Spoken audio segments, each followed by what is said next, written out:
Welcome to the Boring AI Show, the podcast for people who want to understand AI beyond the headlines. We talk about the useful, messy, funny, and very human side of bringing artificial intelligence into the real world. Now, here are your hosts, Tim and Tally.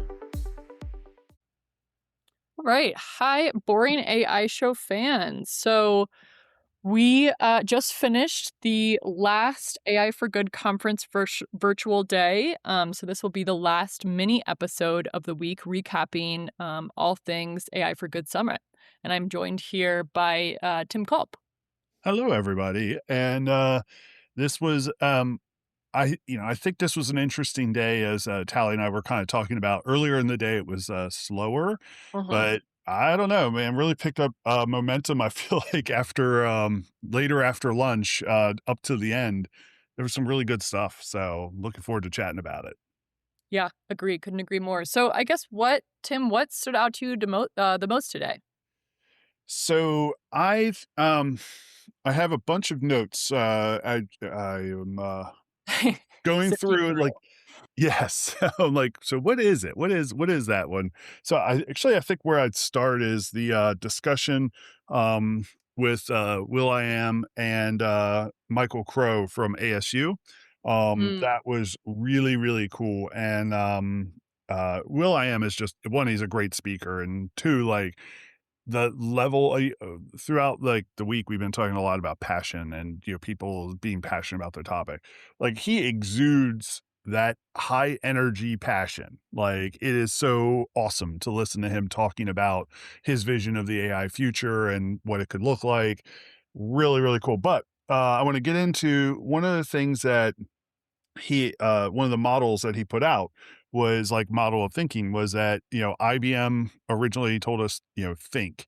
And then Apple came along and said, think differently, think different.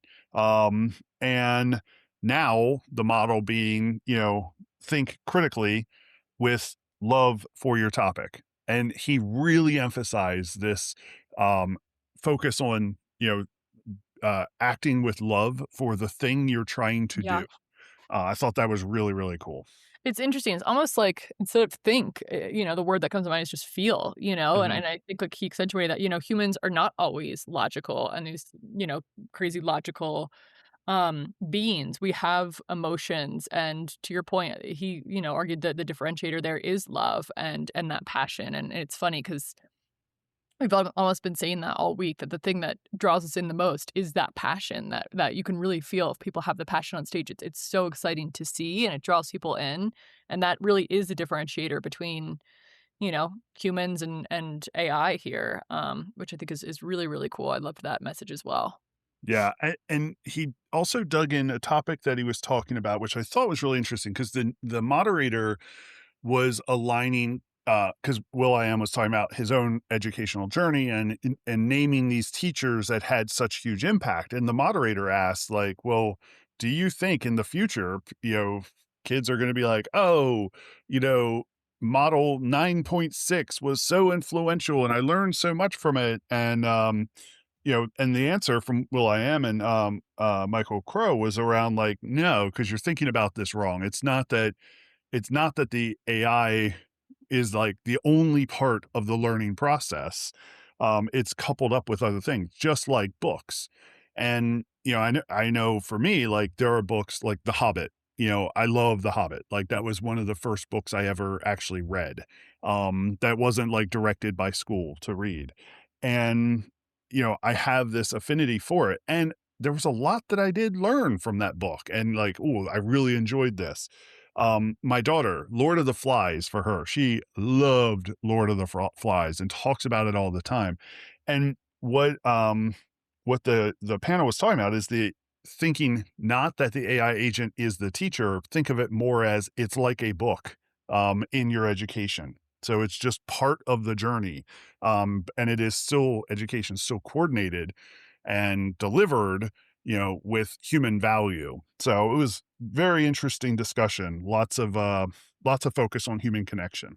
I love that. I'm upset I had to miss the first part of that for a client call, but it sounds like it was really it touched on a lot of the conversations that we've had on this show in the past around the role of AI in education and critical thinking as well. And it's interesting because your examples there really highlight too, we all have these different passions. And if we can use different tools to absorb into those, get lost in those passions even further and build upon our learning, what a great tool that is. So very cool. Yeah. How about you? What's something that stood out for you today, Tally? Well, there's a couple things. So it was interesting because it was not necessarily my world. I really like, talking about psychology and art, but it was interesting. One of the earlier sessions I liked was around space. And I did not realize, I learned today, which was interesting, every 11 years, the sun's magnetic field switches. And sometimes that can result in, if it's directed to Earth, certain technologies being down. And so there could be a case where we lose certain satellites and impacted technology. And so we really need to understand, not only how we think about AI, in our business, in our direct community, but globally. And like, what is the AI governance in space right now? The speaker's argument was there's really not any or very little governance in AI space regulation. And there's they use the term fragmented government. And so that means, there could be, these down satellites, for example, or space junk that's out there that could then, create risk in the types of data we're able to get and obtain. And that could have larger impacts on certain types of people more than others. And so how do we, basically, how do we think globally? And I think Yeah. space is a great way to have that conversation of how do we govern things at a global level more equitably for things that might impact us at large. So I thought that was really cool. Yeah, I agree. I also thought it was really interesting how I don't remember which speaker it was, but one of the speakers was talking about building out standards specifically for like space-based communications around how specialized satellites, like this is the AI model satellite, this is the data satellite, this is the compute satellite. Like, how do they all work together? Like, and what's the open protocols that make that work and specific to the environment and structure. And so it was I think really interesting what they were going through. I also agree with you, Tally, of like, yeah, how you and I have talked a lot about like governance is not just like, well, whatever you feel like doing right now. There's got to be some guiding principles and values that set that up. And, who controls that? Who is the owner of that as we get into environments like space? Like as we get further out from our orbit, what's the rules that are applying there? Like this is forcing some of those questions to be answered now. Yeah, no, I love that. What stood out to you, Tim? I guess what were the discussions today that really stuck with you? So I liked there was the Ray Kurzweil um interview with his avatar. And I've seen Ray Kurzweil like discuss AI many, many, many a times. And but I thought this was really interesting how his avatar was answering the questions. And one of the questions that came up was, um, basically, does the avatar reduce the value of the actual person?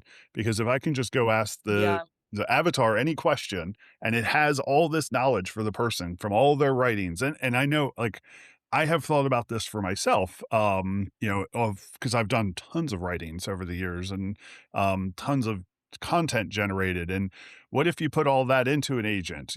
Could you ask AI Tim, hey, AI Tim, how should we be planning our AI governance model? And what's the value of that versus, hey, Tim, how should we be planning our AI governance model? Is it higher value, lower value? Is it equal value? Like, what is that? And so um, the AI avatar's answer was, around, because the question was around, does the AI avatar diminish the value of the original, of the actual human, because you can just interface with the avatar? And the parallel that was used by the person asking the question was around somebody who's made violins, and the person has now passed away, but the violins he made were really, really good, and now they're exceptionally rare because he was the only one who made them. And so the question being like, well, if you had an AI system that could make those same violins, is it the same value? And the AI's answer was no, because it has it's a false question. Like, it has nothing to do with the value of the individual. It's more about that the music carries on. Like, it's about the impact that the person has, and that impact carries on with their AI agent versus, you know, talk to the AI agent versus the human. I thought it was an interesting discussion that got me thinking about, what is, and we've talked about in consulting, the world of consulting is changing. Should we have agents that can just advise people to do stuff? And lawyers would be like, no, because that agent isn't, a legal entity or whatever. But we're going to get there soon enough. So what's the value of the human wisdom and intelligence and experience if we can codify it and deliver it digitally? So interesting discussion.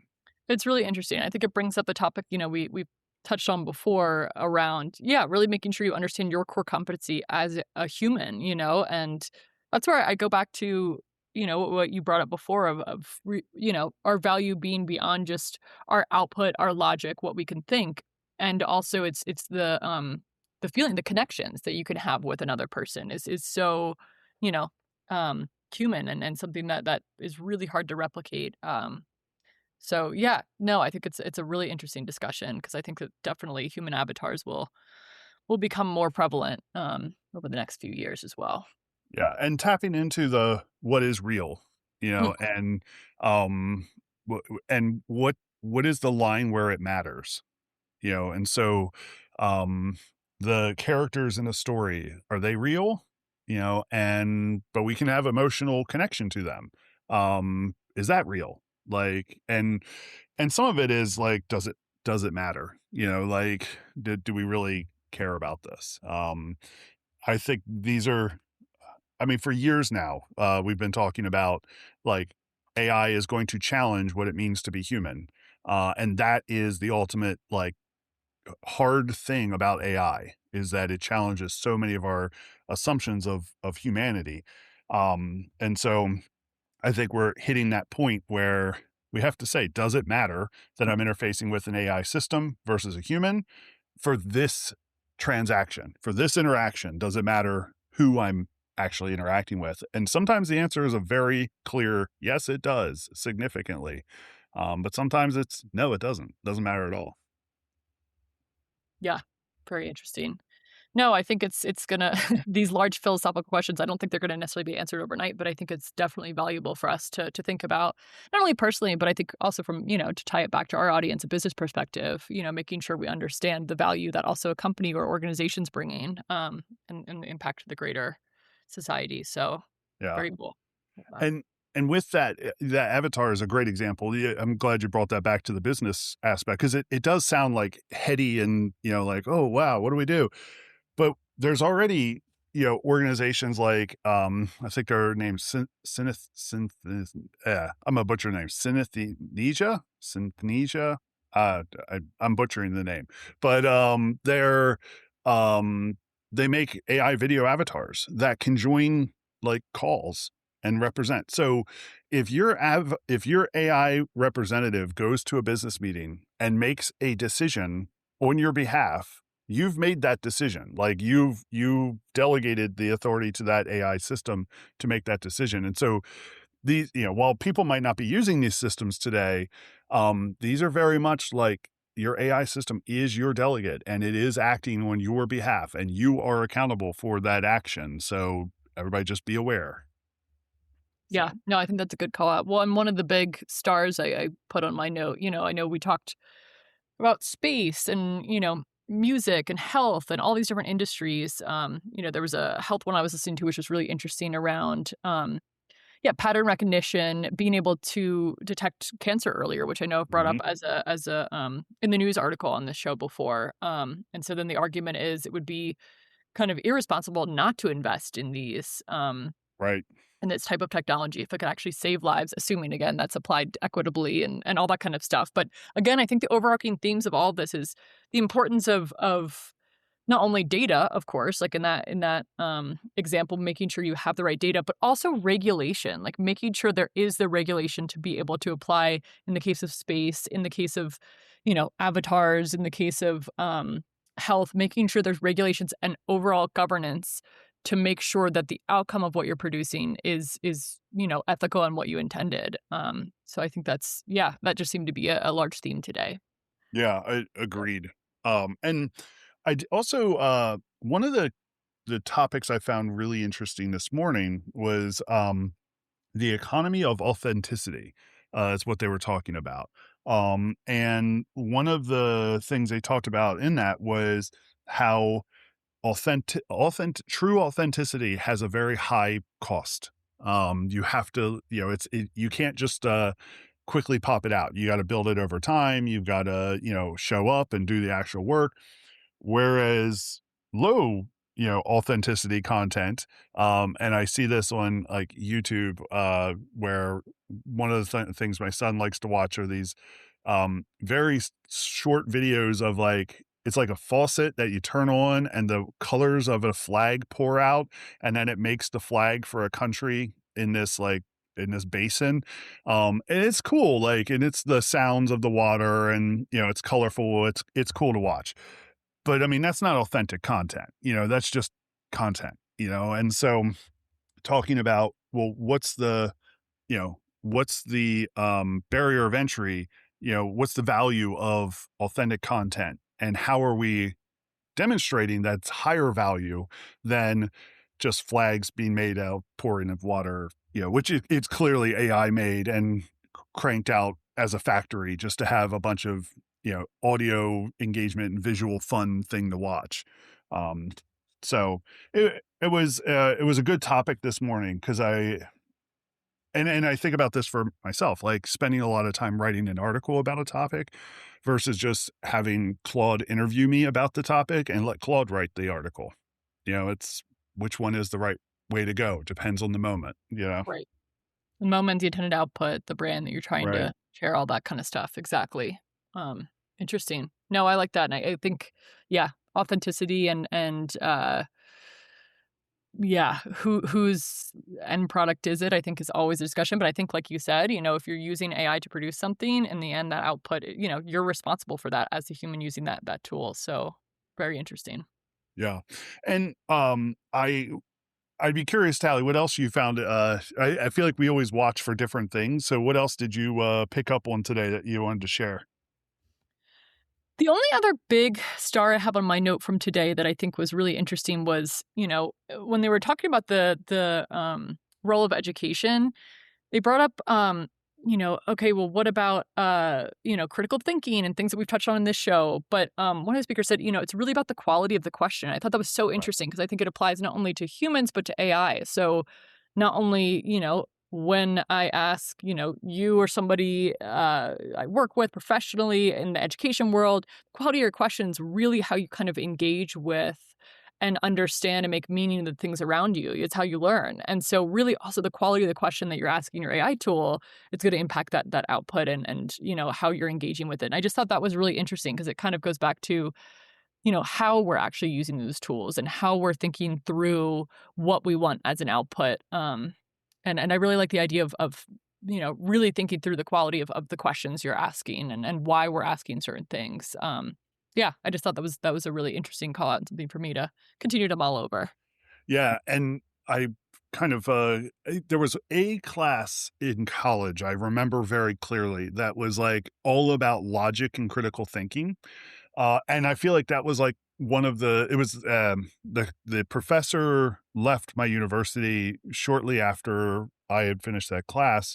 And I remember thinking like, wow, that was like one of the most impactful classes I had in my entire college career. And it was no longer offered. And that was, to me, a real shame, because it really helped. How do you ask a good question? How do you make sure you are thoughtful in the answer? And how do you pick up on logic fallacies and diversions when somebody is not answering your question? I thought that was really useful. And I think that's something we need to make sure everybody is getting exposed to in their education. How do you ask like thoughtful questions that really dig into what you're trying to learn and what you're trying to figure out. So, Yeah, I love that. And just being willing to ask more questions and try to yeah, understand. I love that. I think that's a great message. What about yeah. you, Tim? Anything else to Yeah. add for today or any major takeaways you want to share? Yes. So there was a statement I really enjoyed because it ties into some of the stuff I've talked about in the past. One of the speakers it was a panel about information and news and reliability of the free press and what does a free press mean for democracy, and how does that all matter? And it was a great discussion. But one of the panelists said that we are either in an information Armageddon or an information apocalypse. And the difference between the two is the apocalypse is like the end has come. Like, and he's like, so I don't think we're in an apocalypse, but we're heading there quickly, So we're in this Armageddon, which is the battle to bring information and like the reliable news is what he was talking about, making sure that people have access to that so that we don't just entertain ourselves to death, his own words, where he was focusing on, social media apps, Facebook, Instagram, TikTok, all of them. They're incentivized to entertain you, right? Because that's what people stop and spend time on and interact with and engage with, which drives ad revenue. And, we go forward from there. And one of his key premises is like, we're just going to be entertained to death. We will disinformation ourselves into oblivion because we aren't prioritizing gaining news from reliable sources. He also made a lot of discussion around how do you create a reliable source in such, challenging times globally, not just in the United States, but globally. And so it was a really good discussion, but I liked that paradigm of information Armageddon versus information apocalypse, because I've talked a lot about the automation apocalypse and how we don't want to lose all of our meaning that we get through work to our robots and AI. So maybe I'll adjust my statements to more automation Armageddon. We are in the battle to establish human ability. It's like Terminator, but not so much death. It's just something light. Something light. Love it. So No, I listened to that as well, and I thought that was an interesting way to look at it. And again, I know it sounds very intense as well, but I think the whole point is, yeah, there's still time to have these types of, summits and discussions and, put regulations in place and things like that to make sure that things are, yeah, being controlled and being thought through from an ethical standpoint. yeah. Well, we're at the end of the week, and I know we're trying to keep these episodes short. Is there anything over the last 3 days that really stood out to you, Tally? Recognizing we're going to have some recency bias of stuff from today, although I do feel like the Will.i.am and Michael Crow discussion on education was really, really good. But anything stuck out for you this week? Yeah, I think two things. I think one, it's just exciting to see that, like, really, this is a global effort and there is a kind of a global connectivity that's happening with this, where we all have to come together to think through and learn from not just ourselves and our direct community, but the larger community. There might be something that somebody else is doing in another country that could, we could leverage, so really kind of working together at large. It was really exciting to see a global summit where that was taking place. And there was this large transfer of knowledge where we really saw and wanted, everybody really had the same mission of wanting the best for humanity, humanity as a whole. So I think that was just really cool.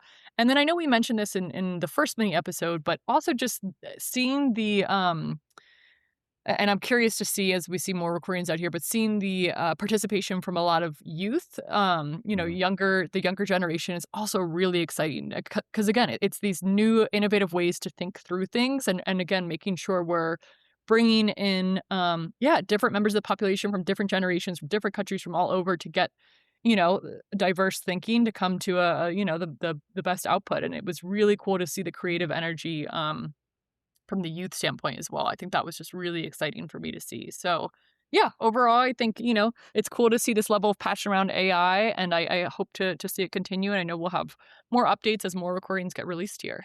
What about you, Tim? Yeah. It is something I actually didn't mention yesterday, and should have, but and I thought to, but I didn't. The idea of it was a group speaking about indigenous populations and how AI was impacting environmental aspects and history and who we're going to become and all this stuff. And one of the speakers made a comment of about this idea of 7 generations, and it's the idea of like, will the 7 previous generations be proud of your decision, and will the next 7 generations regret your decision? And so thinking in that context, we're talking big scales here, when you really think in that context.